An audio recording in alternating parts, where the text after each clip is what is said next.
Naku po, may good news nga ngayon na si Abarrientos nga daw hahawakan ng isang legend ng Barangay Ginebra. Well, sino nga bang legend ito? Well, pinag-uusapan nga dyan isa si L.A. Tenorio na hahawak o magiging mentor nga ni RJ Abarrientos. Well, syempre, sa una yan mga parakoy medyo mangangapa pa yan at medyo maiilang pa yan dahil alam naman natin na ang laruan ni RJ Abarrientos sa ibang bansa hindi naman pang triangle offense. Well, alam naman natin na henyo rin to at magaling pagdating sa loob at kayang-kaya niya paikutin ng bola.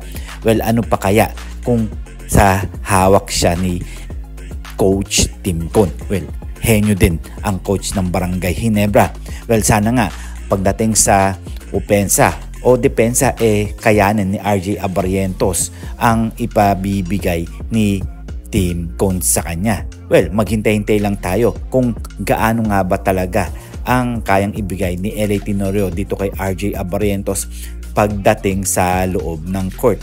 Well, sana nga makuha niya ang triangle offense dahil hindi ganun basta-basta yan dahil mahirap at marami siyang pagdadaanan.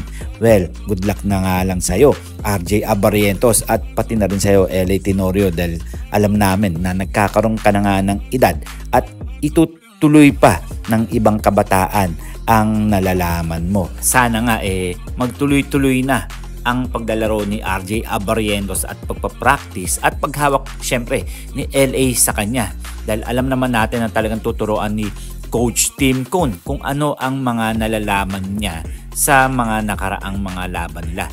Well, hintay-hintay na lang tayo mga parkoy dahil alam natin talagang peperpiken ni Coach Tim. Kaya nga kinuha niya ito dahil alam niya napakagaling na bata ito at may kayang patunayan sa Barangay Ginebra at good luck na rin sa Barangay Ginebra dahil alam naman natin na noong last season nga hindi nga sila nakapasok at tinalo nga sila ng Meralco Bolts dahil alam nga natin na talagang nag-i-evolve din ang Meralco Bolts. At dito naman tayo kay L.A. Tenorio. Well, si L.A. nga isa nga siya sa hawak dito kay RJ Abarrientos. Siyempre kung ano lahat ng mga nalalaman niya lahat-lahat yun ituturo niya dito kay RJ Abarrientos dahil alam naman natin na may edad na rin itong si LA at syempre magre-retiro na rin to as soon as possible at meron na rin makakatulong itong si Scotty Thompson. Well, di naman natin na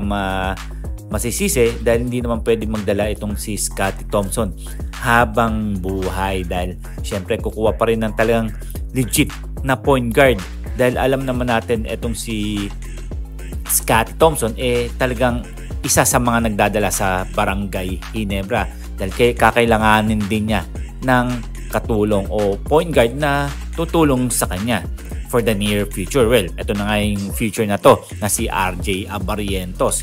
Kayo, ano ang inyong masasabi dito? Well, dumako naman tayo dito kay Ralph Koo. Alam nyo bang nababalita na nga sa social media na ito nga daw ang gustong kunin? Siyempre, sino pa ba? Si Coach Yeng Guiao. Well, alam naman natin na gustong itong i-trade ang Barangay Ginebra dito sa Rain or Shine dahil gusto nga nilang kunin itong si Kaylan Chongson. Well, ano ang inyong masasabi dito? Fair trade ba to?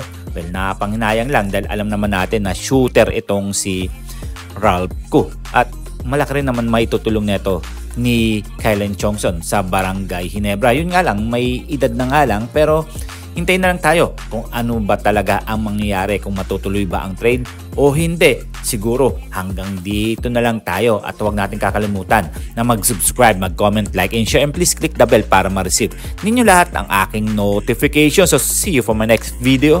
See you for my next vlog. God bless.